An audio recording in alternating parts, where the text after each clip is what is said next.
Está no ar o 9º episódio do podcast Crise Climática e Uma Só Saúde, Informação e Conhecimento.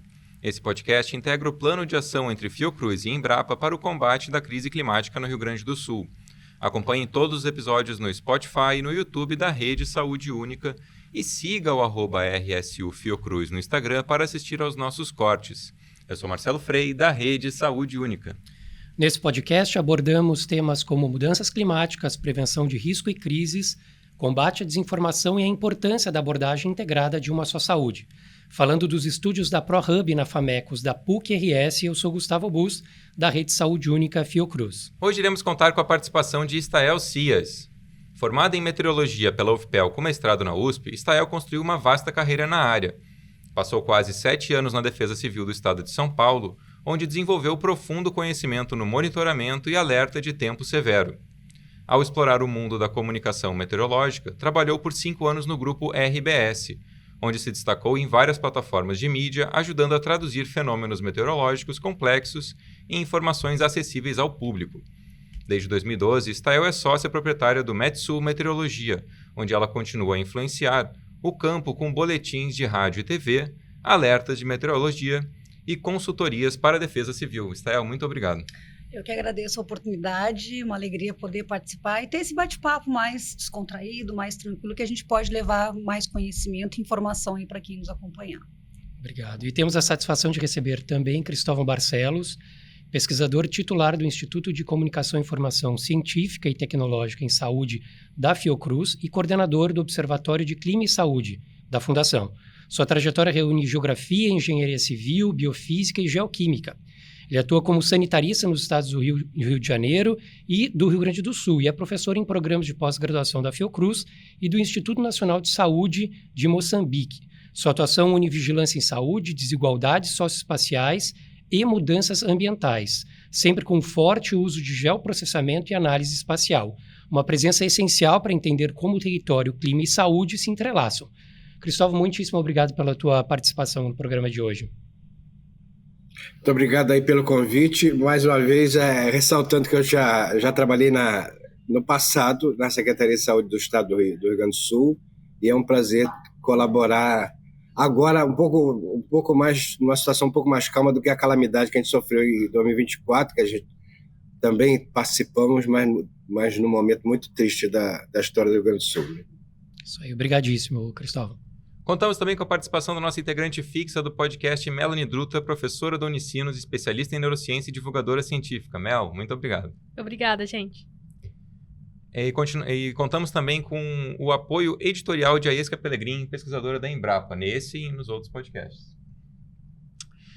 A temporada climática de 2025 deixou claro que a meteorologia brasileira ganhou uma nova responsabilidade social. Deixou de ser apenas o boletim que decide se levamos casaco ou protetor solar e passou a ocupar o centro das decisões que definem o bem-estar, segurança e até a continuidade de serviços essenciais.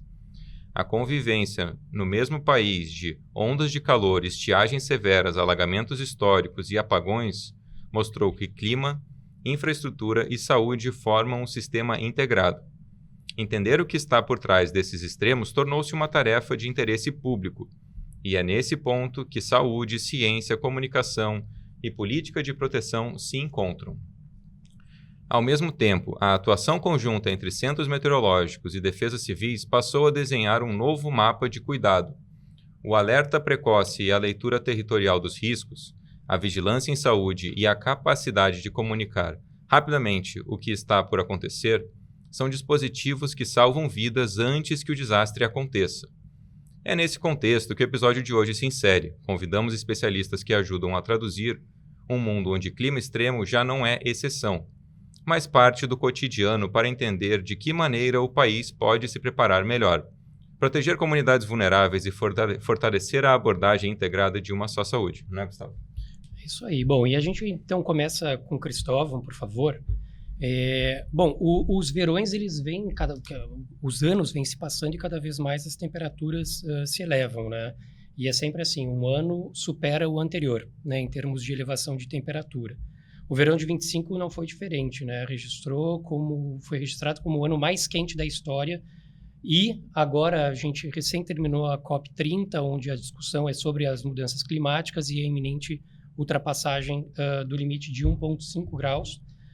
O que essa contínua elevação das temperaturas e a intensificação das ondas de calor, o que elas representam, na realidade, para a saúde pública no Brasil, Cristóvão?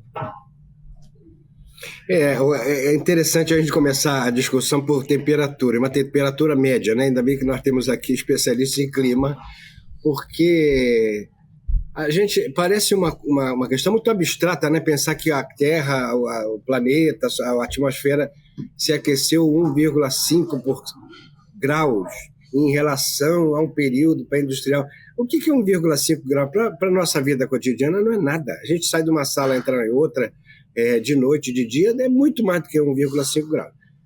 A gente não percebe essas mudanças. Mas isso é medido assim, por métodos científicos, e é o centro do debate hoje. Na COP foi isso, e toda a discussão do que está acontecendo com o planeta é isso, 1 grau, 1,5 grau, talvez chegue a 2, 3 graus. Isso é muita coisa, porque, assim, essa é a média do planeta e a média verão-inverno. Nós temos verões cada vez mais fortes e mais prolongados, né? Principalmente no sul, a gente percebe isso, que o que era um verão muito curto e quente, né? Geralmente final de dezembro, janeiro, fevereiro já ia acabando, março já refrescava um pouco. Não é mais assim. A gente tem um verão muito prolongado, e isso dá abertura, que a gente chama de janela epidemiológica. Essa janela que era pequena, muito pouco, a duração pequena, e a intensidade desse período de calor era tão pequeno que às vezes impedia alguma transmissão de doença. Agora, como essa janela é grande, a transmissão de dengue começa às vezes em setembro, outubro, e se estende até junho quase. Isso é inédito na história, por exemplo, de dengue, zika, chikungunya, e infelizmente está perturbando as maneiras que a gente tinha de controlar algumas dessas doenças transmissíveis vetores, e outras, né? No Rio Grande do Sul é muito comum a gente falar que o verão é também a época das doenças diarreicas, doenças transmitidas por alimento, pela água. Está perdurando isso, por diversas razões, não só pela temperatura, mas pelo aumento da demanda de água, né? O brasileiro toma muito banho, principalmente no verão, faz calor, consome muita água, às vezes desperdiça também, né? A gente precisa falar que a famosa vassoura hidráulica, né? Varrer calçada, ficar lavando o carro o tempo todo, aumenta o consumo de água.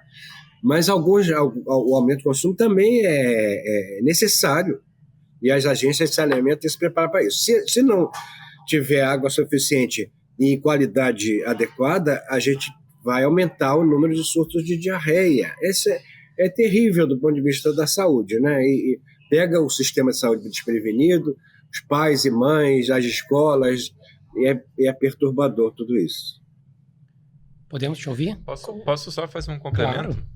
Está, eu queria saber de ti, que é referência no assunto. Eu sempre ouvi falar de pessoas interessadas nesse debate. Uma frase pronta que eu acho excelente, mas eu não sei se é verdade, queria saber de ti, que é: esse verão foi o mais quente de todos os tempos e é o mais gelado dos próximos anos. É verdade isso? É uma possibilidade, infelizmente. É um cenário que a gente tem visto de 2000 para cá, nos últimos 25 anos, 20 deles foram os mais quentes da história do planeta, e a gente falando exatamente como o professor colocou muito bem, e de média global, né? De média global, esse 1,5 grau é uma média da medição das temperaturas dos continentes, dos oceanos. Cada vez mais a gente tem medições, é fato isso, mas de fato a gente vê uma curva de aquecimento, de ascendência aí nesse aquecimento. E a gente percebe justamente nisso, nos períodos de verão, que a gente tem esses períodos prolongados, que a gente chama de onda de calor aqui no Rio Grande do Sul, quando passa de 35 graus, vários dias consecutivos a gente tem onda de calor. Se a gente for lembrar 2021, nós tivemos 15 dias consecutivos no Rio Grande do Sul, com marcas em algum ponto do estado de 40 graus. Foi um período ali de de janeiro de 2021, ainda era pandemia, e tem um estudo, e talvez o professor já acompanhe, da USP, porque a gente fala de calor, e a gente pensa, claro, na questão das doenças, de fato, quando em anos de El Niño, o pico aqui no Rio Grande do Sul, o pico de dengue geralmente acontece ali para o março e abril, porque vai acumulando, né, professor, todo aquele período de aquecimento, o mosquito se proliferando, enfim, e lá para o março e abril a gente tem esse pico do Aedes aegypti aqui no Rio Grande do Sul, que era algo que a gente não falava há alguns anos, não se tinha nenhum plano de atuação nessa área, porque era algo realmente que não fazia parte da nossa realidade. A gente ouvia falar em São Paulo, ouvia falar no interior do Nordeste, mas não se falava disso aqui no Rio Grande do Sul. Mas tem um outro aspecto muito importante das ondas de calor, que é a questão da mortandade de pessoas mais idosas. As pessoas de 65, tem uma taxa aí, uma correlação percentual, mas o percentual de 75, a nossa população, graças a Deus, está envelhecendo com mais saúde, né, está vivendo mais, então nós temos uma população de idosos bem relevante aqui no Rio Grande do Sul, e quando nós temos esses períodos de madrugadas muito abafadas e tardes escaldantes, porque a temperatura que a gente fala é medida à sombra, esses 40 graus é na sombra, se for direto no sol é 48, 47 graus. Então, esses idosos, muitos às vezes moram de forma isolada, então não tem um processo de hidratação. Quando passam mal, talvez demorem em buscar uma assistência ou ter alguém que possa dar uma assistência. Então, há uma pesquisa da USP, ela é bem recente, eu acho que é de 2015, se eu não me engano, que fala que foi feito um estudo numa onda de calor que teve lá em São Paulo e que fizeram um levantamento, né, da mortalidade nos hospitais e da classe mais idosa, e que se observou isso que já se observa muito na Europa e em outros países. E nosso calor aqui é 40 graus, mas na Europa, em algumas áreas, pode ser que 30 graus seja na parte mais norte, né, que seja uma onda de calor. Então, tem as particularidades de cada região. Nós, gaúchos, apesar da gente vivenciar os extremos, a gente está acostumado com uma temperatura média um pouco mais baixa, aqui por estar em latitudes médias, então quando a gente fica exposto a 5, 10 dias a mais de 35 graus, nosso organismo sente, ele gasta muita energia para resistir a esse calor. E quando tem a umidade do ar muito alta, é mais perigoso ainda, porque a gente não tem a possibilidade, vou colocar assim, porque eu penso em quem está escutando, né? Talvez eu use palavras que você diz, nossa, não, mas é para quem está escutando. Então, a nossa capacidade de suar, de nos refrescar, diminui, que a umidade ela funciona como uma barreira, então o nosso corpo vai esquentando, a capacidade que eu com 48 anos tenho é diferente de uma pessoa de 75 anos para ter essa troca. Então é muito preocupante a gente ter de fato essas ondas de calor mais severas, e com a população idosa que hoje no Brasil, né, de uma forma geral, tem um percentual muito relevante. E eu não vejo políticas públicas nesse sentido de alertar sobre isso. A gente ficou mais atento aqui no Rio Grande do Sul num fato engraçado que aconteceu, que foi quando havia uma partida do jogo do Grêmio, eu não lembro quem era o rival, e um jornalista estava narrando no estádio a partida e desmaiou durante a transmissão da partida. A partir de aí se acendeu um alerta, olha, calor é perigoso, começou a se mudar. Aquele ano foi um ano de seca, de muito calor, se mudou o horário dos jogos, então houve ali uma medida depois de um fato, né, infelizmente não foi preventiva, mas os próximos jogos já tinham essa, e falando de pessoas, falando para atletas, né, que tem uma capacidade aí, acho que de adaptação talvez muito maior do que nós, réis mortais aí, que não temos toda essa. Então, o calor, a temperatura realmente ela é algo muito importante no sentido da saúde pública, no sentido de risco de morte. A gente tem que usar essas palavras às vezes fortes para as pessoas entenderem que o calor não é só o desconforto, né? Não é só isso, mas tem essa questão da saúde realmente e de um risco muito alto de óbitos mesmo. Não passa só, não é questão só de um desconforto. Então, acredito que eu sinto que falta ainda um pouco de se falar sobre isso, de planejamento a nível estadual e municipal. Não é algo corriqueiro, talvez não seja tão corriqueiro, mas se a gente botar na ponta do lápis, a gente vai observar que nos últimos 10 anos o número de dias com temperatura acima de 35 graus por baixo teve um aumento de 20% a 30%. E a gente não se adaptou, os ambientes não estão adaptados, não é todo mundo que tem recurso para ter ar-condicionado, às vezes nem um ventilador em casa. Então, são pessoas que às vezes passam noites sem dormir, expostos aos mosquitos. Então, são vários os riscos a partir só da temperatura. A gente nem chegou ainda nas outras informações. Perfeito. E eu posso só fazer uma observação? Podem. O setor médico também não está adaptado. A pessoa, um idoso que chega no hospital com insuficiência cardíaca, pensa-se que é um problema estrutural deles, não sei, vão fazer ecocardiograma e tal, porque ele deve estar com algum problema cardiológico. E é o calor, às vezes pode ser tratado dentro de casa, numa unidade básica de saúde, não precisa ser internado, não precisa ocupar a vaga em hospital. O próprio setor médico não está consciente do que fazer, né? Ele recebe uma demanda muito difusa, muitas vezes, né? Sem um sintoma muito claro, não sabe fazer diagnóstico e às vezes até pode agravar o quadro da pessoa. Perfeito. Eu acho que assim, a provocação do programa aqui é a gente aproximar duas áreas que se conversam, tem interface, que é meteorologia e as mudanças climáticas, né? Sim. Porque a meteorologia está no nosso cotidiano, sim, né? Sim. Com uma mudança muito importante da nossa concepção do que a meteorologia impacta no nosso cotidiano.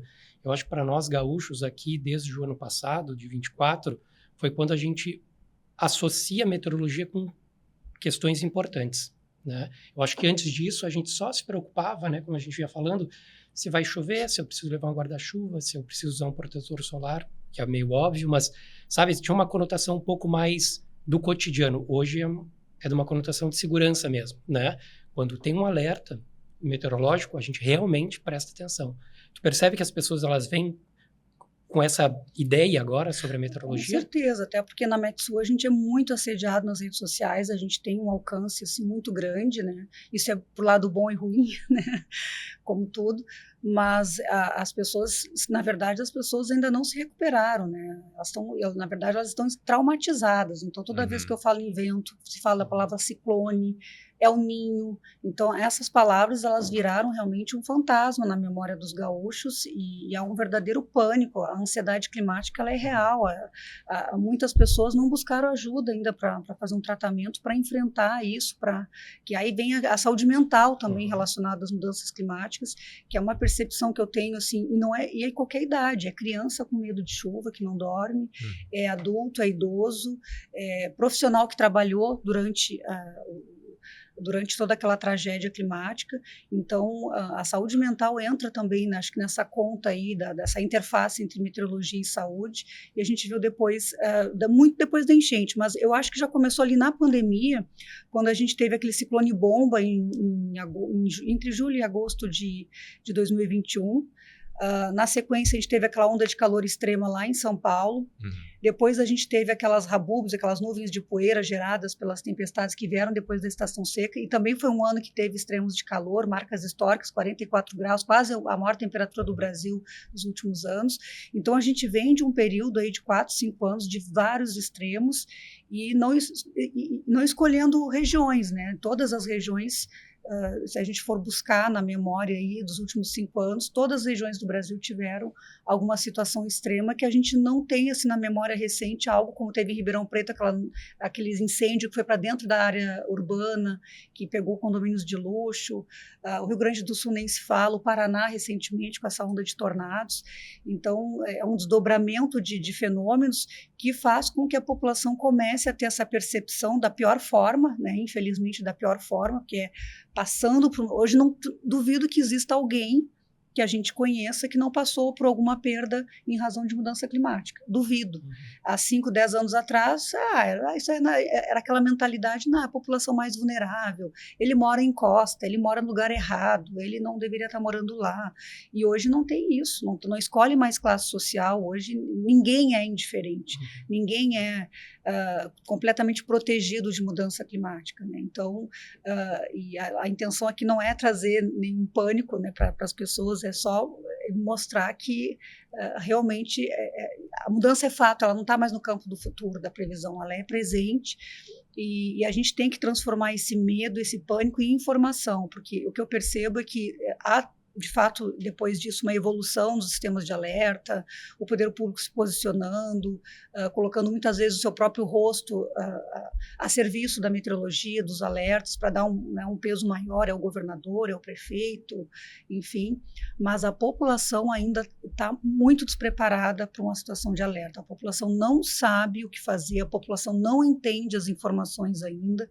Então, eu acho que isso é uma outra área que ainda vai ter que se investir. Talvez seja uma semente que ainda para as próximas gerações, e sem falar a briga que a gente tem diária com a desinformação, porque hoje em dia eu ouço muita gente falando que não se informa mais por televisão, ou não lê mais jornal, é pelo TikTok, desculpa, se eu posso falar antes. Pode. É pelas redes sociais, é pelo WhatsApp, né? E o WhatsApp também são várias as redes aí competindo pela desinformação. Qualquer pessoa cria um canal e coloca um jaleco, diz que é médico, aponta um mapa, diz que é meteorologista. Então, assim, não existe uma fiscalização, o que existe é engajamento e monetização, é isso. Agora, a veracidade daquela informação a gente não vê. E a gente vê uma mudança também, até nas estratégias do próprio Google, de entregar mais hoje em dia os materiais. A gente vê que o Google está entregando muita desinformação. Antes era mais rígida essa entrega. Então, assim, é uma briga muito difícil que a gente tem em relação à desinformação. E falo para vocês, toda vez que acontece um fenômeno extremo, nas 2 semanas seguintes, a gente passa maior tempo desmentindo informação, que vai vir um pior, que vai chover de novo, que estão escondendo informação. A gente gasta, é um desgaste, a gente já está assim, acabado de monitorar, de alertar aquela situação que aconteceu. E a gente nem se recuperou, começam os boatos, começa a desinformação e a gente passa tempo desmentindo, denunciando, a gente denuncia canais... mas os canais não saem do ar, os canais continuam lá, porque eles têm 1 milhão de visualizações, têm 2 milhões. Então, assim, é uma briga difícil e que a gente tem que atacar, porque a desinformação mata, a desinformação é irresponsável e realmente coloca em xeque o nosso trabalho. A gente está ali, estuda tantos anos, faz mestrado, está sempre lendo artigos, se atualizando, e aí a desinformação às vezes tem um valor maior do que a nossa informação. E sobre mudança de comportamento, só para concluir, antigamente as pessoas me perguntavam, vai chover? Vai esfriar? Vai ter sol? Hoje não. Eu vi em tal lugar que vai chover, é isso mesmo? Sim. Agora, confirmar. A pergunta já é de outra forma, é que eu vi que vai ser 50 milímetros, como é que é o nome daquela menina? Tem uma vidente disse que vai ter uma enchente. Então, é com esse tipo de coisa que a gente tem que lidar hoje em dia. Eu queria pegar um gancho dessa sua fala, que você fala dos extremos, né, que a gente vive no Brasil, extremos simultâneos de chuva torrencial no sul e seca no nordeste, no centro-oeste. Como os meteorologistas explicam a coexistência desses eventos de extremos opostos no mesmo período? Sim. E qual o papel do aquecimento global desses contrastes no território brasileiro? O Brasil é um país gigantesco, né, de extensão continental, então realmente ele tem características muito específicas. Por exemplo, centro-oeste e sudeste, a maior temperatura do ano ela não acontece no verão, ela acontece ali por setembro, no final da estação seca. Então são 4, 5 meses sem chuva e vai acumulando, né, o solo fica seco, a vegetação seca esquenta a atmosfera em contrapartida esquenta o solo de novo, então cria um mecanismo que vai ampliando o calor, e lá em setembro a gente tem as máximas em São Paulo, a gente tem as máximas em Goiás, a gente tem as máximas ali no sul de Tocantins, interior da Bahia. Então é uma característica daquela região nós termos essas condições de tempo mais seco no final do outono, inverno e às vezes no começo da primavera. O que a gente tem observado é que a cada ano aumenta 1 a 2 semanas nesse período de tempo seco. Então, o período seco que antes era muito concentrado no inverno, a gente falava que o inverno era a estação seca, agora está se ampliando e está prolongando esse período de tempo seco, e aí com deficiência de água, as ondas, a temperatura alta persistente, aí entra toda essa questão de doenças que são consequências disso. E o Rio Grande do Sul não, o Rio Grande do Sul a gente tem a chuva bem distribuída ao longo do ano, só que com o outono, o inverno, chuva mais bem distribuída e às vezes situações de enchente que faz parte da nossa climatologia. Não todos os rios ao mesmo tempo, como foi ano passado, mas alguns rios terem enchente é normal.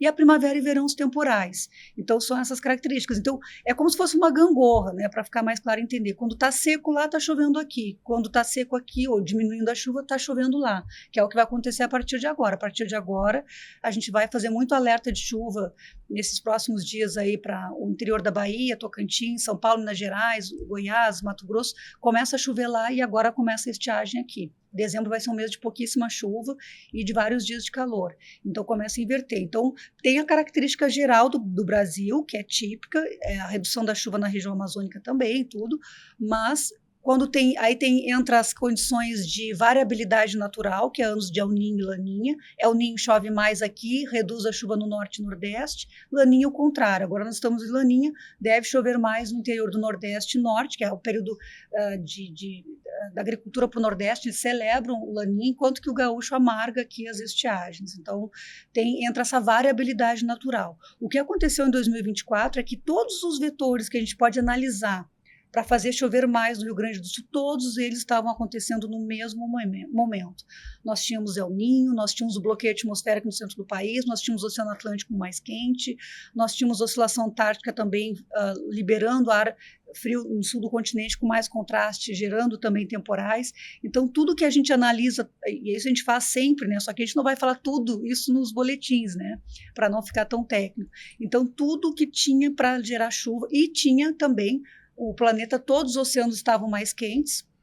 Então, a gente já falava em 2023 que nós estávamos entrando num campo desconhecido. Nós nunca na meteorologia tínhamos trabalhado com prognóstico, isso não é a Metsu, né, a meteorologia no mundo, né, trabalhado com todos os oceanos mais quentes do que o normal.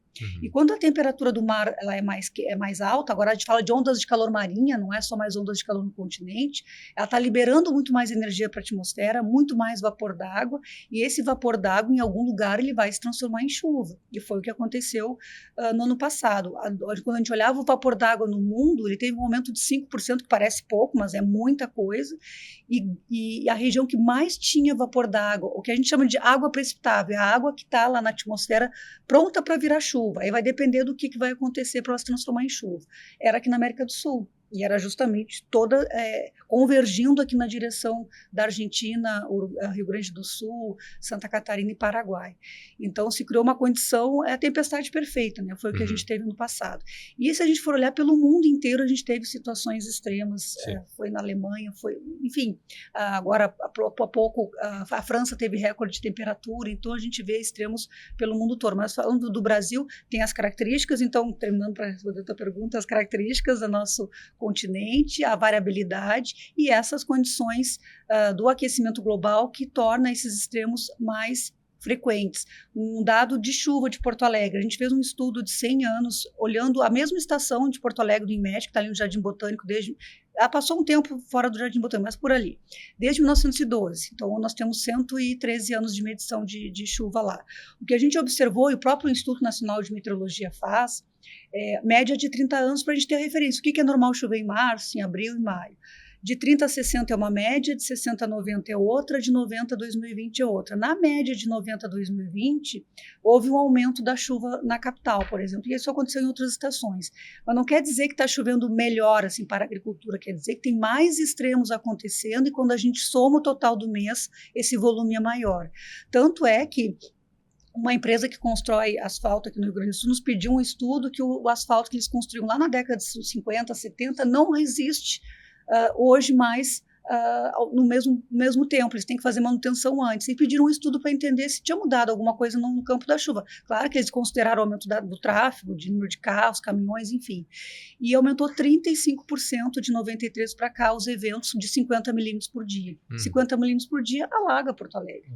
30 milímetros já começa a alagar, mas 50 milímetros já é um alagamento realmente que atrapalha a vida do porto-alegrense. E faz o quê? Gera muito buraco na cidade, no asfalto, nas rodovias. Então, a gente percebe, assim, fazendo uma rápida análise de dados, a gente percebe que realmente tem uma virada de chave, que a gente não é um ciclo. É uma virada de chave mesmo. A gente está indo para uma situação de extremos mais frequentes e é um novo normal. Não quer dizer que uma nova realidade, exatamente. Muito interessante essa visão interdisciplinar, né, dos assuntos que fazem parte da vida de todo mundo.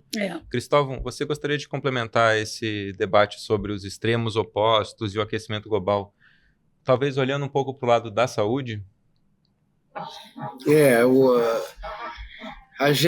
Primeiro, assim, a gente não pode dizer mais que está sendo surpreendido, né? Perfeito. A cada desastre tem esse discurso, a gente não pode dizer que seja negacionista, mas é uma certa ignorância, no bom sentido da palavra, ignorância climática, digamos assim. Aconteceu, ninguém esperava, tal. Stael falou muito bem de uma convergência de fatores que levaram, por exemplo, às inundações de abril, maio de 24. Alguma coisa é previsível, sim, é previsível. Uma coisa que me revoltou muito durante essa crise de 24 no Rio Grande do Sul é que não tinha estoque de medicamento e de kit de diagnóstico para diversas doenças que eram esperadas.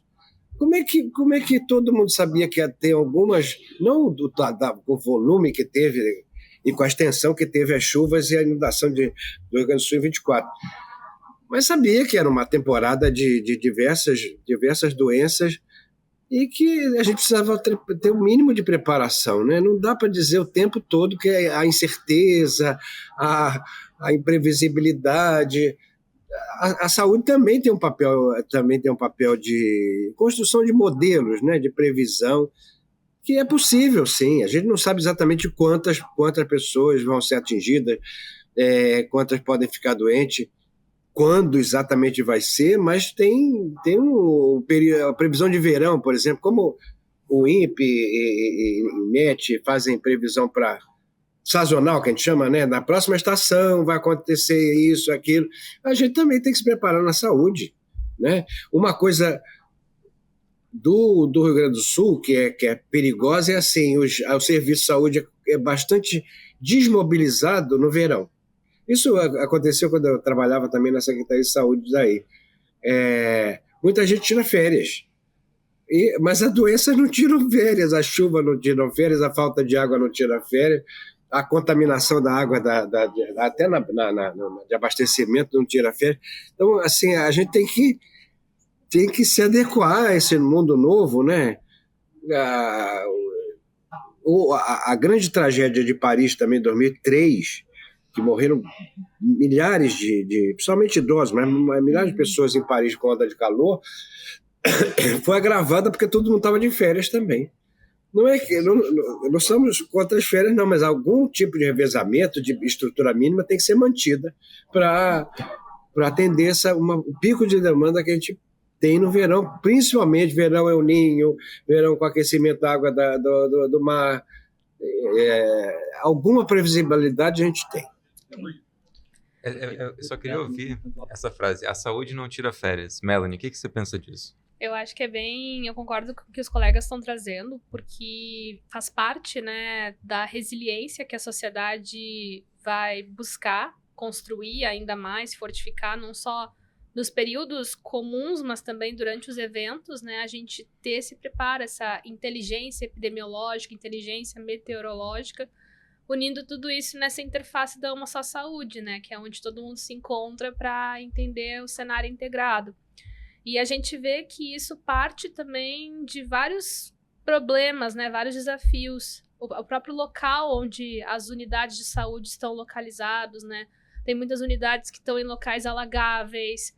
A gente viu que, ainda que esses postos tivessem recurso durante as enchentes, eles foram inundados, se perdeu dados, se perdeu material, se perdeu equipamento.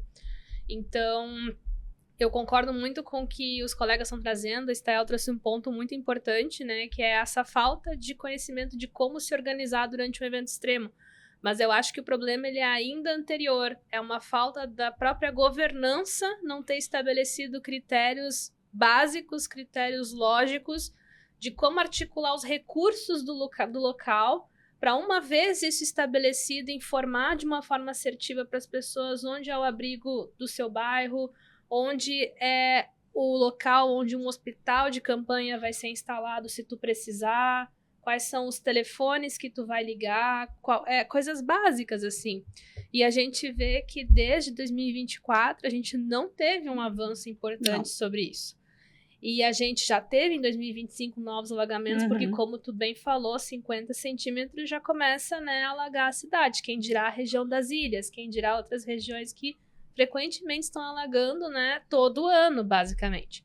Então, costurando assim tudo o que a gente está falando, não tem como a gente pensar em uma resposta melhor sobre esse assunto, que é algo que está posto e que não tem uma previsão de melhor. A gente está falando sobre freios, sobre reduzir impactos ainda maiores, né, de mitigar aumentos ainda maiores de temperatura média do planeta. A gente está falando, né, de frear, de tentar ter um cenário o menos pior possível. Então, já colocando isso em pauta, eu acho que falta muito essa governança, a gente estabelecer isso, se apropriar desses fatores e aumentar a interlocução entre todo mundo que está envolvido, para daí chegar na esfera da comunicação e da articulação com as pessoas, porque sem isso não adianta ter uma ótima comunicação, se eu não tenho uma organização de onde nessa comunicação vai partir. Até 2 pontos sobre isso, né? Eu trabalhei 7 anos na Defesa Civil de São Paulo, e em São Paulo é basicamente estação seca e chuvosa, né? Às vezes um pouco mais cedo, mais tarde. E o período de estação seca, que era mais ou menos um período de tranquilidade, a não ser pelos incêndios que tinham no interior, e tinha operação fogo dos bombeiros bem organizada, a gente passava viajando nas áreas de risco, já são previamente mapeadas, dando cursos para as comunidades. Aí sempre tem um líder comunitário, as defesas civis municipais. Então era um curso de 2 dias, eu dava a parte de meteorologia para explicar como é que era feita a previsão, porque se a pessoa enxerga o rosto de quem está entregando a informação e entende a linguagem, fica muito mais fácil ela interpretar e saber da seriedade daquela informação. E de legislação, era todo um preparo da comunidade, como identificar risco. Tinha os geólogos do IPT, do Instituto Geológico, devem ter esse curso até hoje, chama Plano Preventivo de Defesa Civil. Então a gente viajava ali de agosto a outubro, e novembro a março era o período de alerta, então a gente ficava lá no CGE. E isso preparava muito, assim, muitas vezes eles me ligavam direto, eu estou vendo isso aqui, tu mandou alerta, porque já terminou, que hora vai, já choveu 100 milímetros, a partir de 100 milímetros já começa a ter risco de escorregamento, aí identificava alguma rachadura, já ligavam para o IPT, então a agilidade nos processos era muito maior, as pessoas já saíam de casa, sempre tem aqueles que resistem a sair, mas a maioria já saiu organizada, já tinha toda essa informação já já preparada. E lá nos Estados Unidos, teve, acho que uns 5 anos, teve a capa da revista Time, que era uma capa preta, escrito 15 minutos, né? Falando do alerta de tornado lá que eles enviam às vezes, só que lá os alertas nos Estados Unidos são feitos em cadeia, né? Para a televisão, rádio, tudo, o alerta é simultâneo nos LEDs da Quinta Avenida, enfim, então para tudo e entra o alerta, né? Independente se é a Copa do Mundo, o que for. Então, falando de uma onda de tornados que teve, as pessoas tiveram 15 minutos para se preparar. 15 minutos. Elas tiveram um alerta de 15 minutos. E aí, por que funcionou? Porque a população sabia o que tinha que fazer. Eles já têm lá os estoques de comida, de água, já tem os bunkers para eles, já tem o local que eles sabem onde é mais seguro. Aqui, 15 minutos, as pessoas iam rir, iam ficar mais tempo criticando, que a gente alertou 15 minutos antes. Aquela situação daquele temporal de 29 de janeiro de 2016, eu estava aquele dia fazendo a previsão, nós atingimos Porto Alegre e a gente enxergou a gravidade do que ia ser 40 minutos antes. E foi imediatamente, a gente alertou a prefeitura, e aí toda a prefeitura se mobilizou, todo mundo fez o melhor que pôde, dentro daquilo que a gente conhece. Mas não tinha como evitar que 5 mil árvores caíssem, a gente ficou sem telefone, a gente ficou sem luz, a gente ficou por dias, né? Então, tem situações que a gente vai alertar em cima da hora, porque às vezes é essa percepção que a gente consegue ter. Sim. Né? Então, mas para isso, ainda assim ajudar, tem que ter toda essa governança, essa organização prévia, pensando no pior e esperando o melhor, né? Vamos nos preparar para o pior cenário. Se não acontecer, que bom, mas se acontecer, eu sei qual é o meu papel, como é que eu posso ajudar ou não atrapalhar, né? Porque acontece muitas vezes numa emergência, e isso a gente viu muito em 2024, que às vezes as pessoas atrapalham muito com desinformação, questionando. Como eu moro 17 anos em Canoas, eu peguei meu telefone e liguei para muita gente, para dizer, você sai de casa, não pensa, mas eu não tenho tempo para falar porque eu tenho que ligar para mais 20 pessoas. E vou dizer para vocês, muitos não saíram. Eu fiquei uma frustração assim, vocês não têm ideia. As pessoas me conhecem, sabem que eu jamais ia ligar para assustar, e as pessoas não saíram. E depois ficaram ilhadas e me ligaram desesperadas que estavam em cima do telhado com medo de morrer. Então, aí a gente percebe que como o ser humano resiste, né? Mas nunca aconteceu. Esquece, pode acontecer. Hoje em dia não existe, mas isso nunca aconteceu, não vai... Pode acontecer, a gente está vendo as coisas acontecer, situações que a gente nunca imaginava, né? Então, a gente tem que realmente nos desapegar dessas crenças, né? E estar mais aberto até para uma questão de se proteger, de proteger os filhos de uma situação de trauma, porque muitos poderiam ter protegido seus filhos de ter que passar aquele medo se vai ser resgatado ou não, de hoje não conseguir dormir, de hoje ter que fazer um tratamento psicológico, por ter sido exposto a uma situação que não precisava, né? Então... Isso, Estel, conecta com a nossa pergunta. Eu vou fazer primeiro para a gente ouvir o Cristóvão, depois eu te passo. Que os eventos extremos e o clima, de uma maneira geral, afeta não só a nossa saúde, a nossa segurança, quanto a economia, a produção de insumos, bens de produção e tudo mais, né? A gente sabe. E aí, essa que a Estel trouxe dos 15 minutos, né, de preparo. Cristóvão, com a chegada desses novos modelos meteorológicos de alta precisão, como o supercomputador do INPE, um exemplo, de que forma que essas previsões mais detalhadas elas podem ajudar a antecipar os danos causados pelos eventos extremos? Os novos métodos e novos equipamentos que se tem, sem dúvida nenhuma, melhoraram muito a capacidade de previsão, essa previsão curta, principalmente, de curto prazo, né? Imagem de radar, algumas imagens que mostram concentração de umidade em algumas áreas, ventos era uma coisa, né? Quando eu era estagiário, há muito tempo, muitos anos atrás, era medido de estação por estação e tinha o central de interpretação daquele conjunto de dados. Hoje em dia a gente consegue um mapeamento de ventos com uma precisão muito grande, e isso dá para estabelecer tendência. Tem sempre fatores de curto prazo que podem agravar, né? Então, mesmo assim, sabendo que está entrando uma nuvem pesada e com probabilidade de chuva intensa e tal, algumas coisas podem acontecer. Então, é sempre bom manter conjugado, né? A previsão médio prazo, a previsão curto prazo, o que está acontecendo no planeta, a tendência de El Niño ou não, o oceano, a temperatura do oceano, mas também articular com médio prazo e curtíssimo prazo. Muita coisa acontece no curtíssimo prazo. Eu estava citando o Rio de Janeiro, aqui, que fica na beira do litoral, né, que recebe diretamente as frentes frias muito rápidas, e elas podem ter um desfecho. Uma chuva esfria um pouco a temperatura e ter uma chuva fraca, ou ela pode, se tiver um contraste muito grande de temperatura, de umidade, ela pode causar desgraças aqui, um desastre muito grande, deslizamentos, inundações dentro de uma cidade. Então, esse curto prazo também é muito interessante, e a gente tem instrumentos hoje para isso, né? Estações meteorológicas, imagem de radar, imagem de satélite, que podem dar conta dessas micro previsões mais localizadas e mais a curto prazo. Os 15 minutos são bastante importantes, né?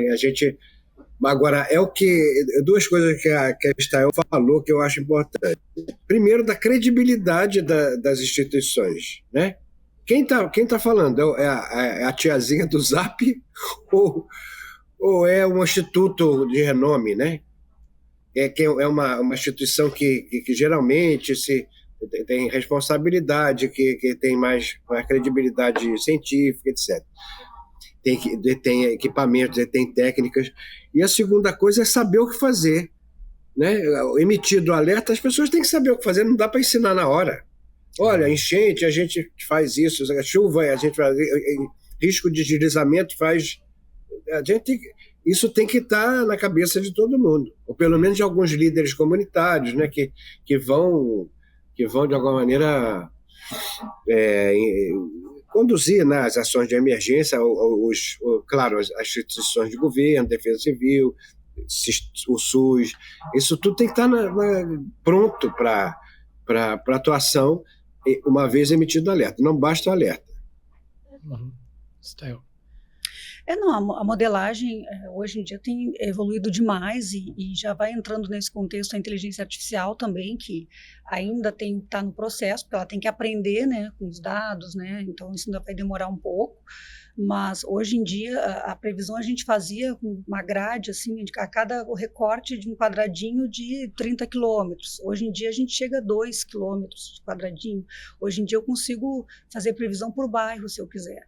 Naquela enchente que teve em São Sebastião, em São Paulo, no Carnaval de 2023, a gente viu na Metsul que tinha um ciclone, que tinha chuva, só que os modelos globais de escala maior, mas de menor resolução, eles têm um limite, um teto ali de projeção de chuva. E o modelo que a gente usa, o WRF, que ele tem essa grade de 3,5 km, ele vai até 72 horas. Quando chegou nesse prazo de 48, 72 horas, a gente começou a enxergar ali que estava extrapolando 500 milímetros. E aí a gente começou a gerar a previsão em gráficos para cada área da Baixada Santista, pegando pontos comerciais, porque não tem muita área ali que não é habitada. E a gente começou a ver que extrapolava 600, 700 milímetros. Em pleno carnaval, os grandes meios de comunicação falando que era um cicloninho, bem assim, um repórter falou que era um cicloninho, que o pessoal estava descendo a Baixada Santista, estava lindo aquele trânsito, todo mundo lá indo para a Baixada Santista, que ia aproveitar o carnaval, e a gente tendo que chegar no meio do carnaval e azedar, né? E aí a gente fez o alerta, né? A gente é aqui do Rio Grande do Sul, mas enfim, fizemos o alerta, falamos, olha, vai ter um problema seríssimo, porque com 100 milímetros... já é conhecido pelos estudos geológicos que tem deslizamento, com 500, 700 milímetros, isso foi em 7 horas, não foi assim.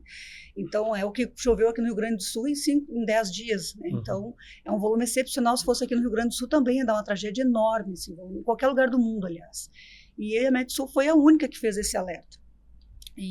Mas foi um trabalho artesanal com a ferramenta correta. Então, as ferramentas, elas são importantes, estão evoluindo muito, mas tem que ter o aspecto humano, o recurso humano, ele ainda é, como em qualquer profissão, a curiosidade, não ter preguiça, a gente olha tudo, é exaustivo, é cansativo, mas assim, a gente tenta não deixar escapar nada, porque os modelos, eles nos dão sinais, e aí a nossa memória, os eventos se repetem, às vezes os eventos...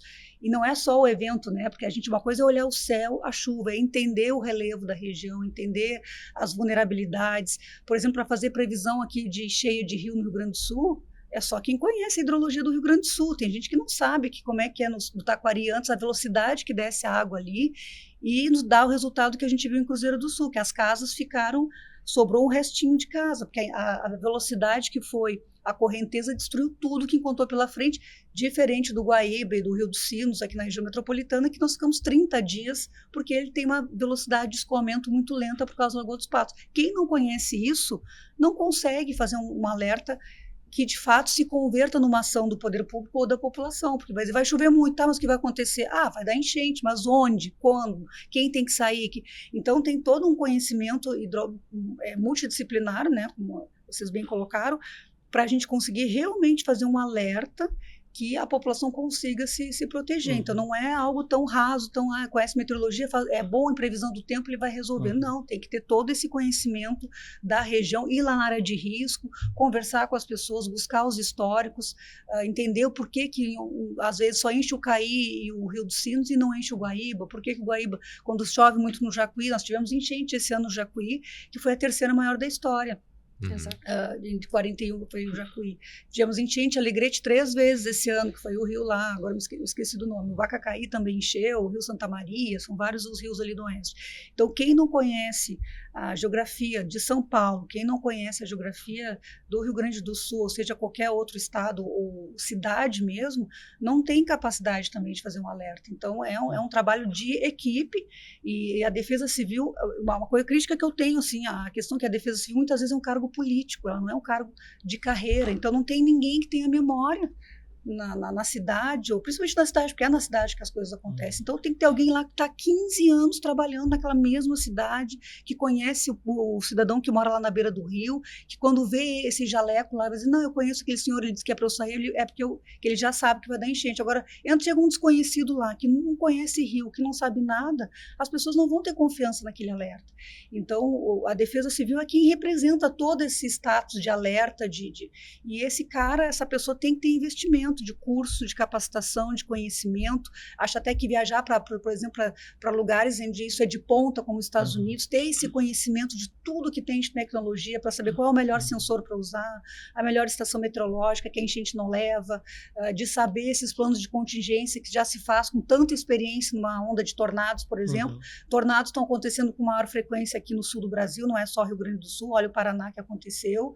Granizo, olha a situação que a gente teve em Erechim. A gente olha aqueles vídeos, a gente fica mesmo eu que trabalho com isso, fico horrorizada. Realmente a situação de granizo é muito difícil de se proteger. Então o que a gente faz?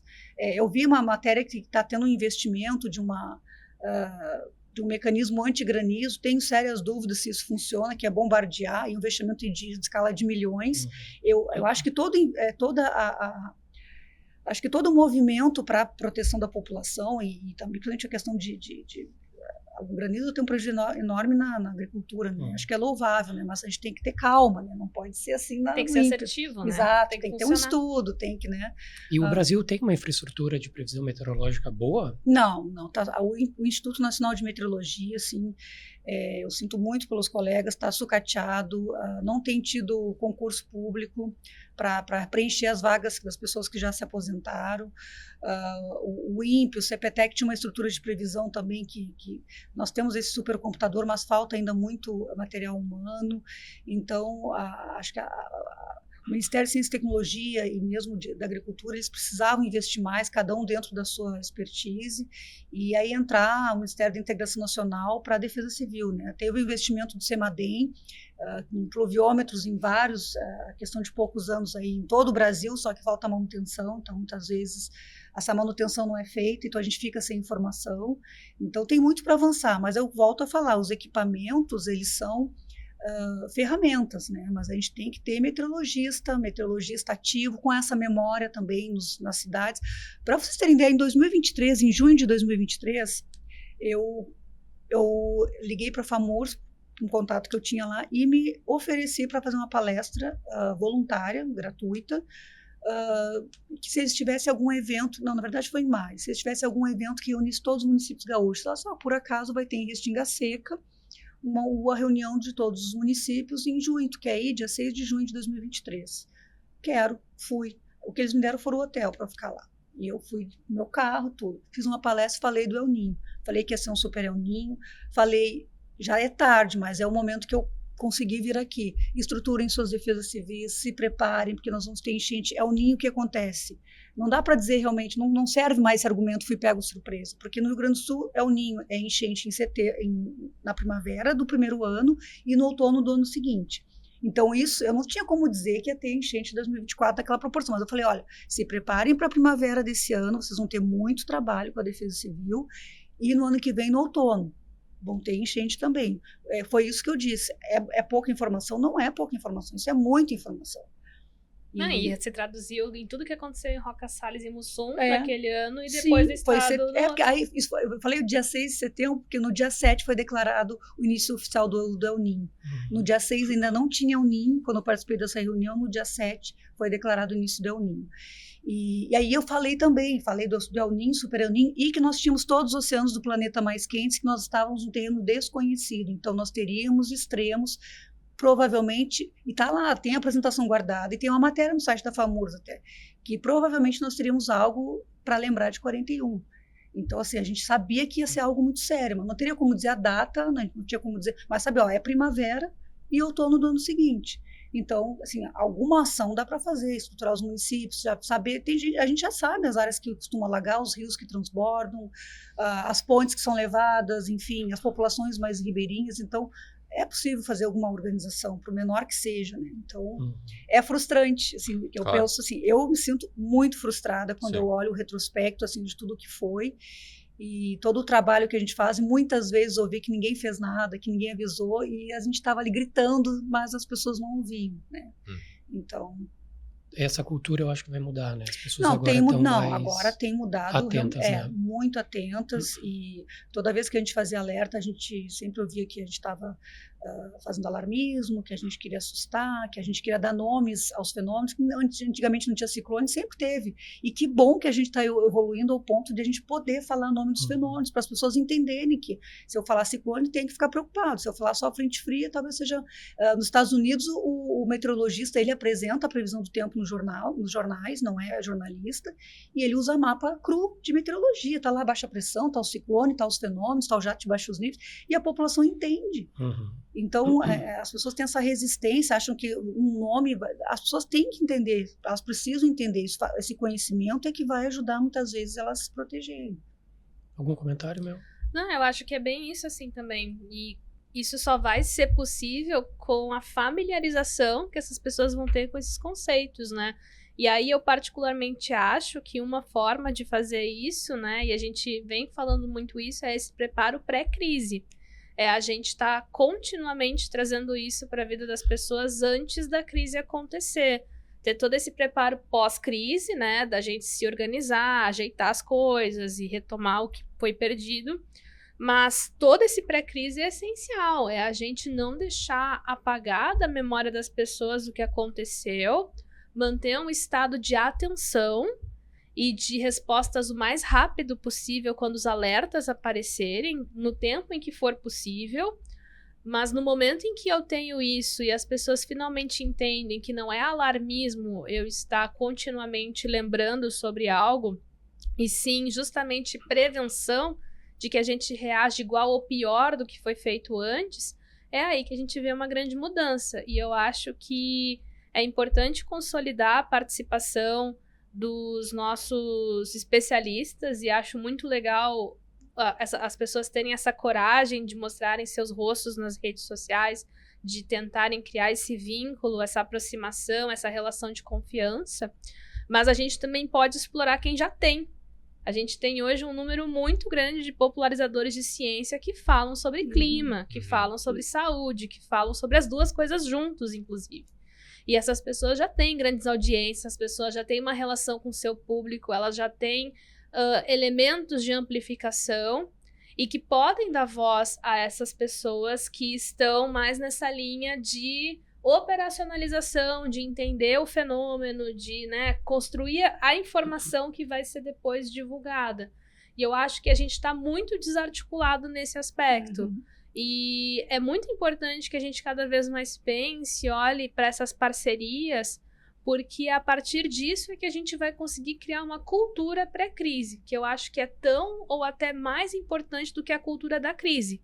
Porque a cultura da crise ela é traumática, ela envolve um confronto de expectativa e realidade, ela envolve uma inércia, uma inação por conta da surpresa, por conta do abalo emocional, mas a cultura pré-crise não. Essa é a cultura da mudança. É a cultura que a gente devagarinho vai desensibilizando as pessoas para que elas se preparem de uma forma assertiva, mas sem toda aquela carga daquele trauma. Inclusive é onde o trauma pode ser trabalhado, esmiuçado, transformado em algo que vá retornar como uma ação efetiva, um aprendizado, para que a gente, né, responda ou até mesmo consiga evitar situações de crise. Porque uma parte muito importante da resposta que a gente vai ter diante de um evento extremo, ela é nossa.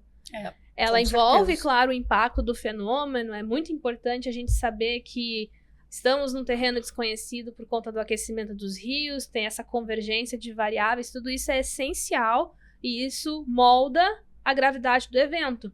Mas certamente uma parte da resposta da consequência, ela é nossa. E a gente vê isso pela própria pandemia. Tinha como evitar uma disseminação bizarra, como a gente viu no SARS-CoV-2? Cara, em parte tinha. Porque até mesmo para o vírus se disseminar, ele precisa das pessoas.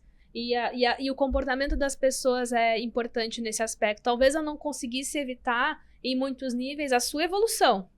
mas a sua disseminação, o impacto de doentes, a mortalidade, preparar o serviço de saúde, qualificar os profissionais e passar informações assertivas para as pessoas, isso tudo estava dentro do nosso alcance, em maior ou menor grau. E eu vejo essa questão da crise climática com muitos paralelos dentro desse aspecto, né? E a gente tem que aproveitar esse momento onde as pessoas estão atentas, onde as pessoas agora não encaram como algo completamente alarmista, né? Mas agora já tem um pessoal que, inclusive, está sendo até muito mais reativo por causa desse trauma. Mas, enfim, fato é, a atenção está posta. Então, a gente precisa agora realmente, né, transformar isso em uma cultura pré-crise, que eu acho que é o que realmente vai promover uma mudança mais assertiva. E eu tenho só um parênteses também, que o que eu observava há muito tempo, que existe previsão de tempo nos jornais, né, nos jornais de televisão principalmente, mas houve um período em que isso foi banalizado e que era como se fosse um entretenimento. Se dava apelidos a fenômeno, aí para popularizar, se falava, né, num tom jocoso sobre os fenômenos, e eu acho que isso é muito errado, porque dá a ideia de que meteorologia tira a seriedade. Tira a seriedade, é um serviço meteorologia. Claro que a gente pode brincar de vez em quando, mas o que deve predominar é a seriedade, é um serviço, o objetivo. E hoje eu vejo que é tratado dessa forma. Não se dá mais apelidos, é chuva. Então, eu acho que essa postura também de quem apresenta faz com quem está em casa, isso é muito sutil, né? Mas que a pessoa vá assimilando, não, isso aqui é um trabalho sério, é feito por profissionais, é o jornalista que apresenta, mas tem uma equipe de meteorologistas lá dentro que passou essa informação, então eu vou prestar atenção, não é só para ver se eu vou botar a roupa, né, vou pegar o guarda-chuva, realmente é uma informação que pode me ajudar, pelo menos a despertar o interesse de eu procurar o alerta na Defesa Civil do meu município, mas para isso servir já cumpriu sua missão. É uma mudança cultural que a gente está vivendo, cultural, né? E não só as mudanças climáticas, né, Cristóvão, mas a própria compreensão de que as mudanças climáticas elas são decorrentes pela ação do homem na natureza. Isso é do conceito de uma só saúde, né?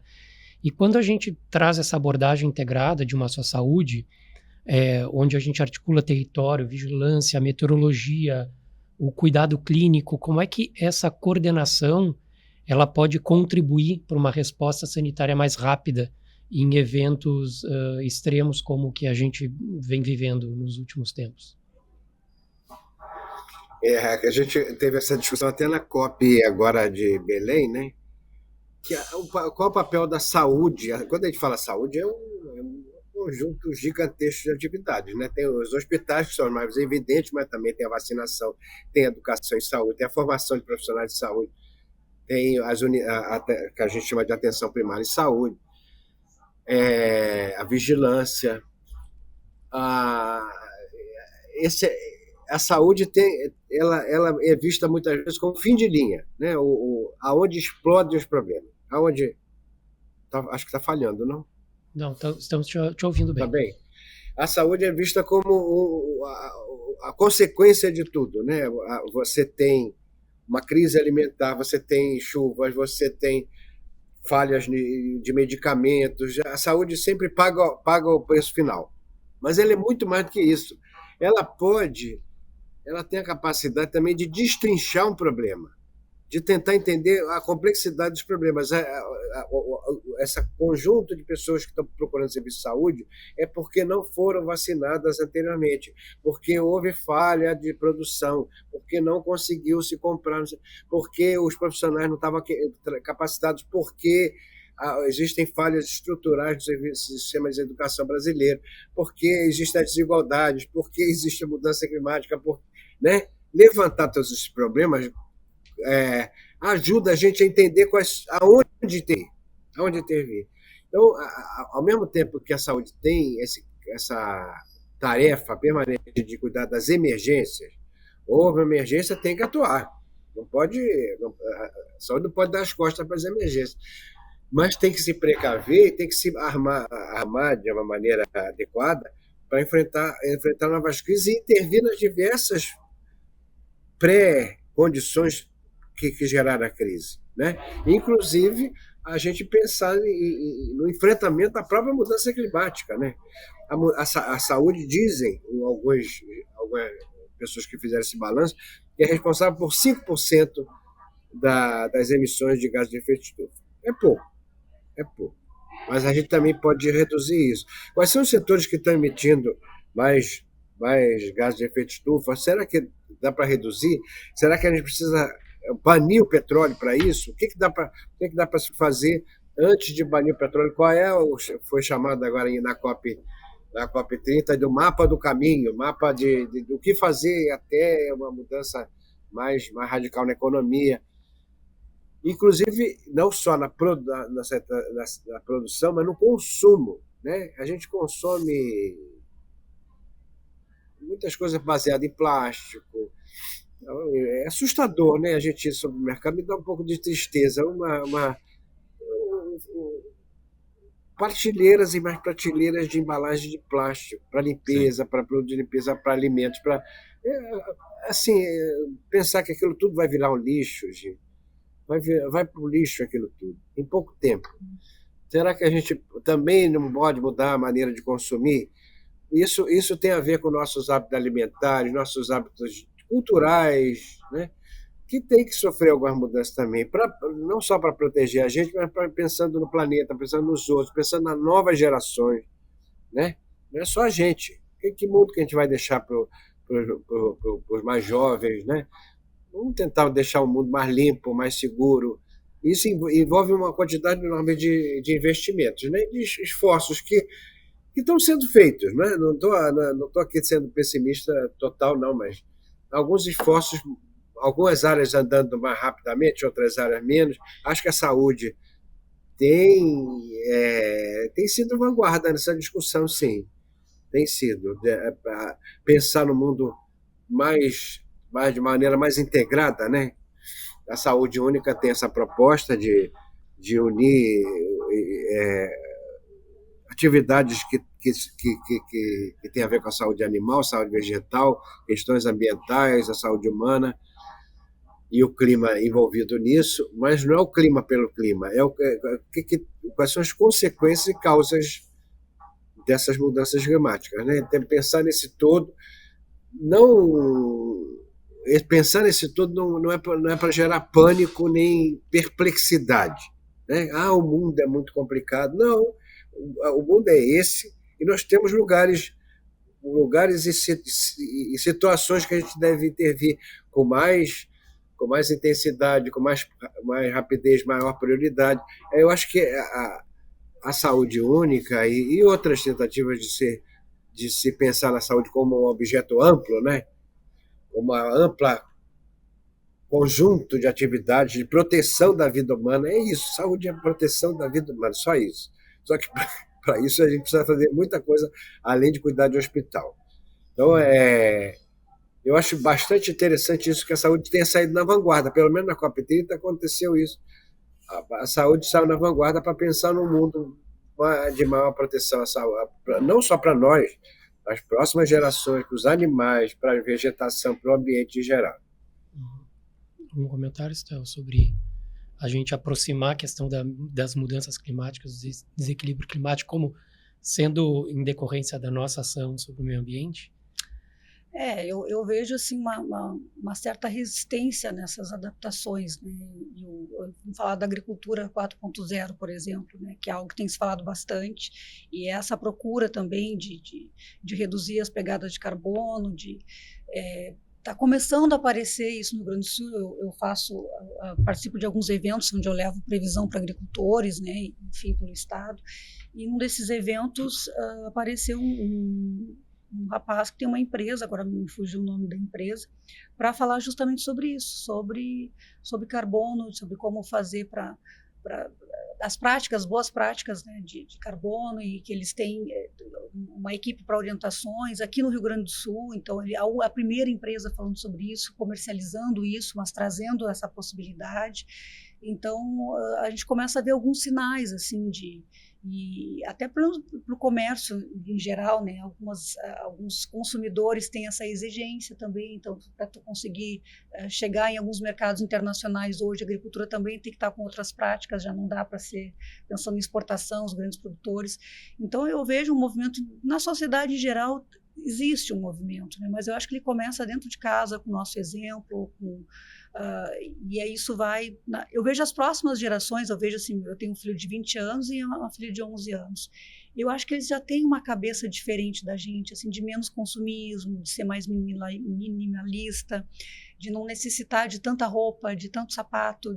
Eu vejo já uma postura assim, diferente da nossa, né? Que a mulher era muito vaidosa, tinha que ter, que era assim, era uma coisa, né? Aparecia alguém na televisão que tinha um closet cheio de sapatos, aquilo ali era maravilhoso, 400 sapatos, para que tudo isso, né? Então, assim, um exemplo até bem fútil, mas o que mostra o consumismo, né? No fim das contas, é isso para tudo, né? Tem que ter o carro do ano, troca o carro toda hora. São várias questões que vão simplificando e a gente vê esse consumismo que, em parte, é que vai degradando aí nossas riquezas naturais, e o Brasil é um país riquíssimo, que ainda tem, assim, muito para oferecer, e é muito importante nesse contexto global de mudanças climáticas. Existe muita desinformação também nisso, mas eu acredito que a sociedade, aos poucos, e muitas vezes até por interesse econômico, ela está evoluindo, mas é um processo que ainda vai demorar muito, porque quando mexe com a economia, quando mexe com a ambição, é mais desafiador. Mas eu acredito que essa conscientização do quanto que a gente pode colaborar e mudar o nosso comportamento, nossos hábitos, eu acho que a gente já está nesse movimento. Nem tanto por bondade ou por esse pensamento coletivo, mas por uma questão de, às vezes, de interesse mesmo. Necessidade. Bom, a gente falou muito das chuvas, que é natural, porque a gente está no sul, no sudeste também. Em São Paulo teve muito alagamento esse ano, em 2025. Mas eu queria falar um pouco das secas, porque como vocês falaram, a seca, ela vai passando, né, de um mês para o outro, ela vai se estendendo.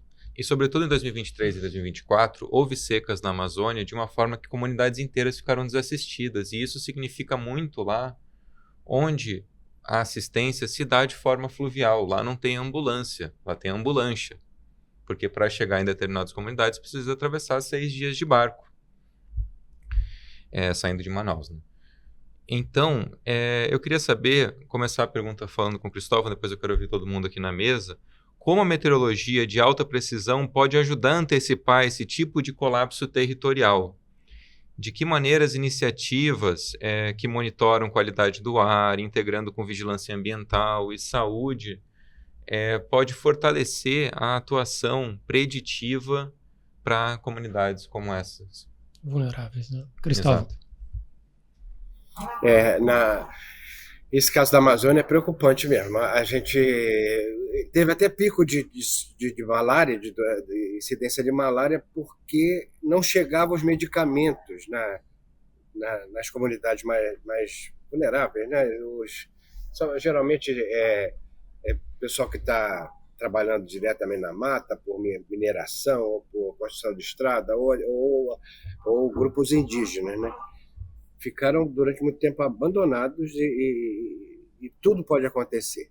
Eu acho que a principal saída para isso é o fortalecimento da autonomia, né? Autonomia em energia, autonomia em alimentos, autonomia em estoque, claro. Não é só também uma comunidade indígena vai produzir antibiótico, né? Mas ela tem que ter estoques de antibióticos. Ao mesmo tempo tem que ter fontes alternativas de alimentação. Essa autonomia, acho que é uma discussão interessante, porque envolve um pouco da criatividade brasileira, né? Um dos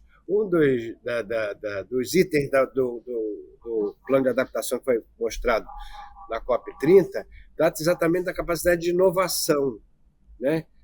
Como é que a gente pode inovar? Inovar não necessariamente significa repetir o desenvolvimento tecnológico que estão adquirindo alguns países. Algumas vezes sim.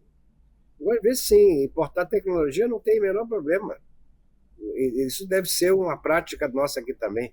Mas, ao mesmo tempo, tentar procurar soluções locais, dando autonomia, aumentando a possibilidade de usar recursos locais de maneira de menos impacto e que garanta essa sustentabilidade das atividades, né? Eu acho que geralmente as populações mais tradicionais, elas são mais atingidas, mas elas têm maior capacidade de adaptação. Elas sabem decifrar alguns sinais. Está morrendo peixe nesse rio, naquele outro não. Aqui está muito quente, eu vou mudar. Vou procurar a caça em outro lugar. São muito sensíveis, né, para essas mudanças que estão acontecendo, mas ao mesmo tempo tem uma capacidade maior de adaptação do que nós, os urbanoides, né? Os urbanos dependem de uma fonte única de energia elétrica. A gente gosta de ligar o interruptor e a luz acender. E a gente não tem a menor ideia de como é que aquele processo está se dando, né? Então a gente é muito mais dependente dessa estrutura tecnológica que se tem hoje em dia. Isso é perigoso, né? No caso das cidades, a gente tem soluções, vai ter que ter soluções diferentes, que é reforçar as redes de abastecimento de água, de energia, de alimento. Não tem outro jeito, porque nós somos dependentes, temos que assumir isso. Mas nas áreas rurais, né, populações tradicionais, a gente tem outras maneiras de procurar adaptação, né? Dá para se fazer isso, incentivar a economia local, autonomia dessas comunidades. Acho é um processo muito interessante que a gente tá vivendo no Brasil. Estel. A gente tem verificado situações bem severas de secas aqui na América do Sul, né? Como geral, a gente teve ali em 2021 aquela seca que começou com a onda de calor de 40 graus que eu mencionei antes, em janeiro, e houve incêndios devastadores na Argentina. Então eles tiveram uma perda produtiva de soja naquele ano que abalou demais a economia deles. A seca que nós tivemos no Pantanal, que foi cerca de 60% do território, ele foi dizimado, porque não é só a seca, porque depois teve as queimadas mataram ali a vegetação nativa daquela região, matou animais morreram de sede, e além disso, para reproduzir aquele cenário que se tinha antes, vai levar anos para se reproduzir toda aquela mata, toda aquela vegetação que tinha ali, isso falando do Pantanal, de outras áreas também, interior do Nordeste, a região amazônica mesmo, que também passou por situações de secas severas, prolongadas, com temperatura muito alta. E aí, quando a gente fala em seca, não é só, né, a questão do conforto, como a gente realmente é totalmente dependente. A gente entrou em casa, liga o ar-condicionado, a gente não quer passar calor, a gente não quer passar nada, a gente não quer frio, a gente não quer calor, a gente está muito mal acostumado. E então a seca não é só o conforto, né? É isso aí, tudo que vem de consequência, e a perda dos biomas, perda de toda a riqueza. Falei de árvores, de plantações, mas é isso, o rio seca, os peixes morrem. Então é todo um cenário, uma reação em cadeia que vem de uma situação de seca que demora muitos anos para recuperar. Aí a gente sai de uma seca de 3, 4 anos seguidos, aí chove 2 anos, vem outra seca. Então não dá tempo de recuperar o que já se tinha antes. E então é uma adaptação precária que vai acontecendo. E aí como evitar? Tem como prever. As tecnologias hoje nos trazem condições, como é esse ano agora, a gente sabe que é um ano de laninha, um laninha curto, vai ter estiagem no Rio Grande do Sul, a Argentina já vem sofrendo, essa semana a Argentina vai ter 43, 44 graus, a Patagônia ontem teve 40 graus, então a gente já sabia disso, já estava previsto. O Rio Grande do Sul terá um mês de dezembro com pouca chuva. Eu falo Rio Grande do Sul, mas aí quem mora lá em Santa Rosa, não chove lá desde, sei lá, faz 2 meses. Na Zona Sul Pelotas são 3 meses já com pouca chuva. Então, quem está em Pelotas e escuta a Estel falar que não vai chover em dezembro, já sabe. Já baixou ali a barragem de Santa Bárbara, sabe que eu vou ter problema de abastecimento? Aí o município ali já tem que se organizar. Olha, vai ter uma baixa de água, vai aumentar o consumo, que vai estar mais quente em dezembro, e não vai chover para repor o que vai sair. Como é que a gente gerencia isso?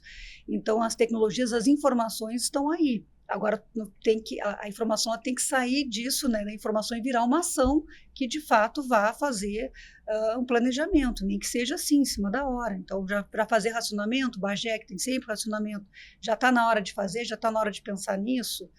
As pessoas já poderiam ter consciência de não lavar calçado, né, de ficar varrendo calçada com água. E a gente não precisava nem ter que pedir isso, né? Acho que já tinha que ser do próprio... Mas não adianta, a gente tem que falar, porque, assim, É absurdo que a gente tem que falar desse tipo de coisa. Essa falta de conscientização, até de egoísmo mesmo, é uma questão, acho que mais de não pensar no coletivo mesmo, que a pessoa sabe que ela está desperdiçando. Então, a seca é um problema social também muito sério, porque as cidades no interior gaúcho, por exemplo, a economia é totalmente dependente da agricultura. Numa seca, a agricultura não produz, os agricultores, muitos arrendam terra, se comprometem, às vezes, para pagar na safra, a safra não vem, ficam endividados. Isso quebra a economia dos municípios, aí o comércio também não vende. Então, a seca significa uma quebra da economia. O Rio Grande do Sul está longe ainda de se recuperar.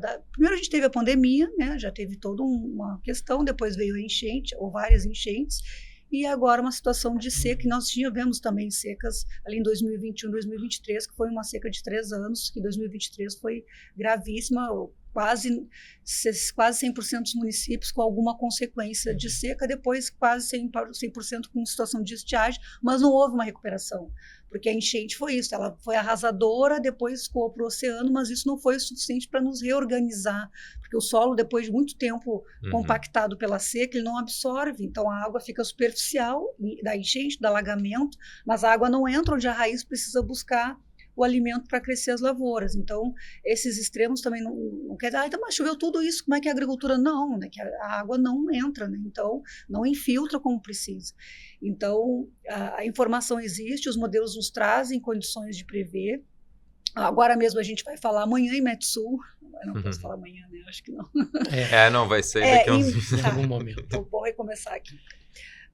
Nós vamos começar a falar em El Niño agora em 2026, a segunda metade do ano de 2026 vai ter El Niño, então eu tenho certeza que as pessoas vão ficar muito preocupadas se a gente falar de El Niño, o último El Niño foi da enchente, mas então a gente vai sair de um verão com laninha, com estiagem, com redução de chuva, acredito que não vai ser tão grave, porque volta a chover entre janeiro e março, segundo os prognósticos, mas o final do ano que vem já é El Niño, então a gente inverte o sinal. E aí, Amazônia e interior do Nordeste terão seca por causa do El Niño. Então, será que eles estão pensando nisso? Agora eles já vão ter essa informação como todos nós aqui. Então, será que eles já estão pensando? Será que essas populações ribeirinhas que não têm acesso à saúde, a tantas outras coisas, que se o rio não estiver ali, né, então para o transporte, para o acesso, um ano antes já estou dizendo para eles que eles vão ter, então não dá tempo de fazer alguma coisa, de se preparar de alguma forma. Então, é que eu vejo assim, no poder público em geral, posso estar muito enganada, porque eu não estou lá, né? Eu sempre tento ter um cuidado assim, para não fazer um julgamento equivocado, mas me parece que sempre há um atendimento das emergências, estão sempre apagando incêndio, mas o planejamento é uma cultura que o brasileiro não tem. Talvez até por uma questão eleitoral, porque a população não vai enxergar, e isso não garanta, né, a continuidade, talvez, mas aí vem da cultura da população também de exigir esse planejamento e da prestação de serviço de quem a gente elegeu, de falar, olha, isso aqui que a gente está fazendo, vocês vão enxergar os benefícios daqui a 10 anos, daqui a 20 anos, aí lá vocês vão lembrar que fui eu que fiz. Então, é uma questão cultural mesmo, a gente não tem cultura de prevenção, e isso eu acredito que começa já dentro da nossa casa, a gente também, às vezes, a gente está criticando o governo, mas isso não está no nosso dia a dia, então tem que ter uma mudança de paradigma em vários aspectos na sociedade, para que a mudança climática ela seja realmente enfrentada, para que a gente possa usar essa palavra resiliência mesmo, porque eu acho que a gente está muito longe disso ainda. Bom, então acho que para a gente encerrar, Estel trouxe um assunto muito importante aqui, que é a questão do combate à desinformação, né? E o quanto que isso impacta no trabalho da meteorologia, né? Na questão da prevenção, na questão de como as coisas acontecem durante a crise climática que a gente está vivendo, né? E agora, recentemente, durante a COP, a gente lançou, né, Mel e Marcelo, o Guia da Integridade da Informação, que foi uma publicação extremamente importante entre Fiocruz, Embrapa, ONU e a Secretaria de Estado da Comunicação, onde é um guia de 200 páginas, está disponível o link, inclusive, para download aqui na descrição do programa, para a gente falar sobre protocolos, boas práticas, governança da informação para enfrentar a infodemia climática. Queria te ouvir, já que tu é uma comunicadora, além de uma meteorologista, sobre isso, o quanto isso impacta, né, no trabalho da meteorologia.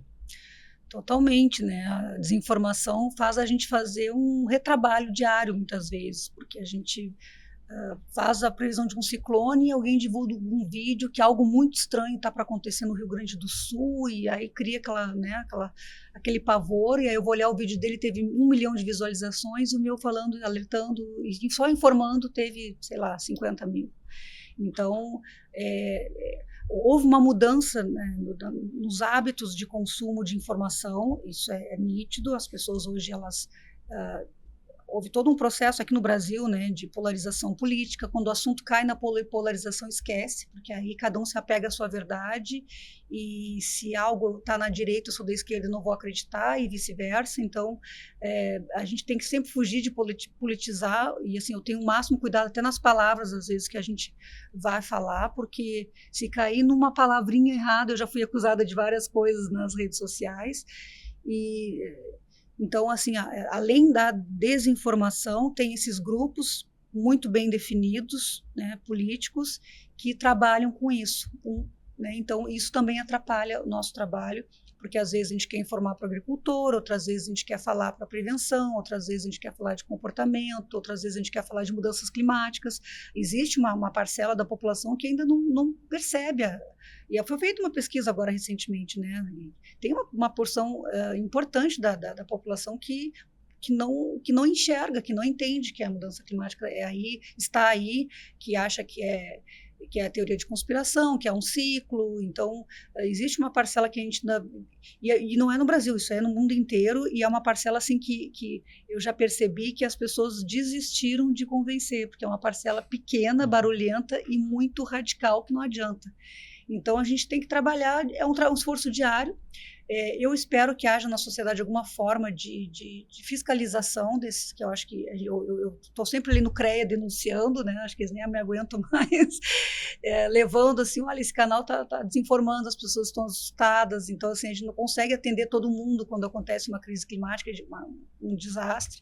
Então, é um desafio enorme, e acho que em todos os setores da sociedade, não só da meteorologia, e numa situação de crise, né, o poder público às vezes está num esforço gigantesco de todas as secretarias de obras, de saúde, da defesa civil, tentando, e aí entra a desinformação, muitas vezes atrapalha todo aquele trabalho que às vezes tenta ser organizado. Então, eu acho que é o maior desafio do momento, mais até do que prever, alertar, é a desinformação. Eu acho que acredito que está nesse nível hoje em dia. A desinformação, ela é muito mais perigosa do que um alerta que foi exagerado, ou que muitas vezes não foi feito, foi só feito um aviso. A desinformação, ela é realmente um mal assim, que a gente tem que aprender como lidar ainda, porque eu acho que eu ainda não aprendi. Assim, eu fico muito revoltada quando eu vejo esse tipo de informação, porque não vai se confirmar o que eles falaram. Muitas vezes quem vê a informação não vê a diferença, quem é o técnico e quem não é. E aí a gente escuta aquilo, mas vocês alertaram e não aconteceu, agora estão alertando de novo, e às vezes eu digo, mas não fui eu que alertei. Onde é que foi que tu viu esse alerta? Às vezes a pessoa me responde, às vezes não. A pessoa diz que eu não estou aceitando que eu errei. Então, é muito, muito complicado. Eu concordo, assim, também acho que a gente não pode falar de combate à desinformação sem falar também da responsabilização de quem desinforma, né? A gente tem que fiscalizar, mas a gente precisa de dispositivos legais que penalizem, né, quem está fazendo a desinformação. Seja essa penalização feita pelos conselhos profissionais, seja feita por um tribunal de contas, se tiver envolvimento público, seja feita assim pelo Ministério Público, não importa. Tem que ter um fluxo estabelecido, tem que ter a criminalização, em primeiro lugar, de que a desinformação ela é uma prática criminalizável, e isso tem que acarretar em prejuízos para o profissional, para o indivíduo quem está desinformando. Eu acho que, e é muito simples esse meu pensamento, se a gente for parar para ver a estrutura lógica dele, mas tem que ser um prejuízo desinformar. Tem que ser um prejuízo desinformar. A pessoa não pode, de alguma forma, receber mais engajamento, mais visibilidade, ela não pode continuar monetizando em cima disso, ela não pode conseguir mais clientes quando a gente vê desinformação em saúde, venda de protocolos absurdos e sem evidência. Tem que voltar a ser um prejuízo, tem que voltar a ser algo de vergonha, algo ruim, negativo para quem faz, para que, de fato, a gente veja um movimento de menor pessoas desinformando. Porque enquanto isso não acontecer, enquanto for um negócio rentável, lucrativo, e que, de alguma forma, pode até não retornar diretamente em dinheiro, mas retorna em visibilidade, retorna em outras coisas, né?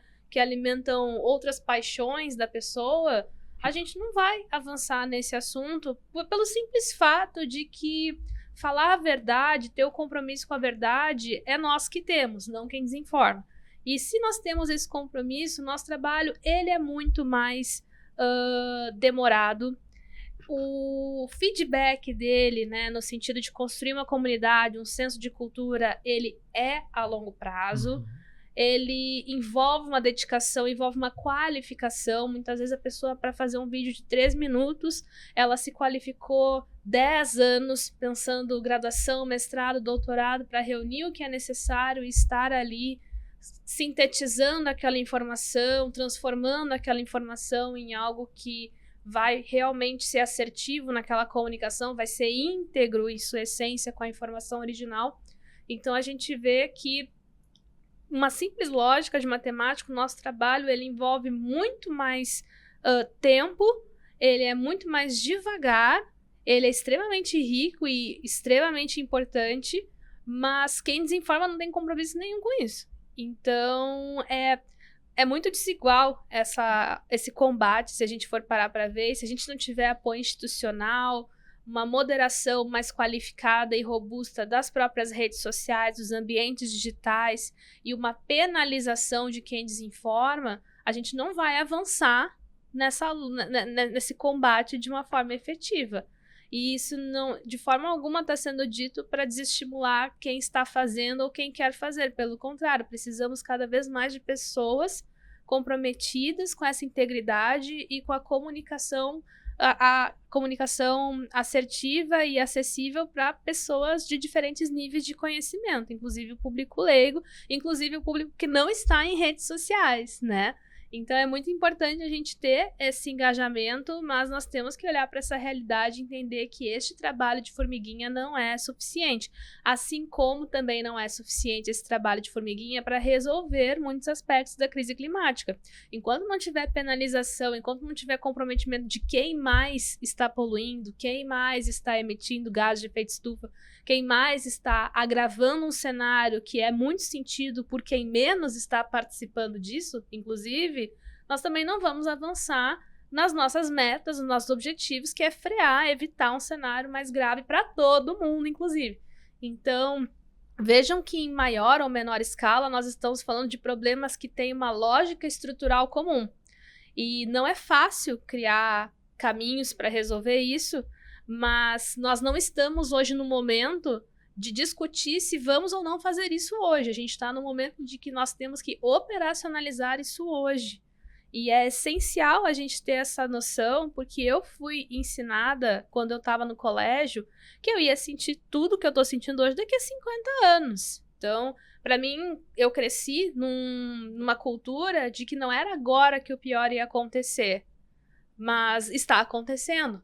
Então, a gente está vendo essa aceleração, a gente está vendo essa quebra de paradigma, a gente está tendo que se reorganizar na nossa própria percepção de mundo, a gente sabe o quanto esses conflitos também nos colocam num local de inação, muitas vezes, mas é o que temos. Então, é importante que a gente também tenha uma certa empatia para acessar esses indivíduos e também reconhecer que a mudança que a gente espera, ela não é algo óbvio, ela não é algo rápido, né? E ela também está imersa em traumas, em experiências que não foram trabalhadas.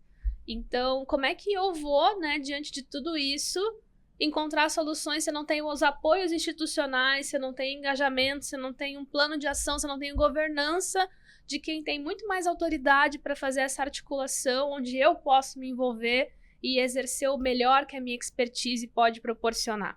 Então, acho que, em linhas gerais, né, é algo que é essencial, mas que não pode seguir sendo uma iniciativa individual, seja de uma instituição, seja de uma pessoa enquanto CPF, comunicador científico. Tem que ter a articulação das instituições. Sem isso, a gente não vai avançar nesse debate. Vamos, então, encerrar mais um programa do podcast Crise Climática, Mostra Saúde, Informação e Conhecimento. Eu gostaria de agradecer muito, Stael Siesto, por ter estado aqui conosco. Foi, assim, excelente. Obrigado. Eu que agradeço a oportunidade, espero que as pessoas pensem, né, em tudo que a gente conversou aqui e que a gente possa realmente contribuir para que a gente tenha uma visão mais crítica e que a gente busque realmente, como sociedade, evoluir, nos adaptar e combater a desinformação, que assim que é o principal em todo esse cenário.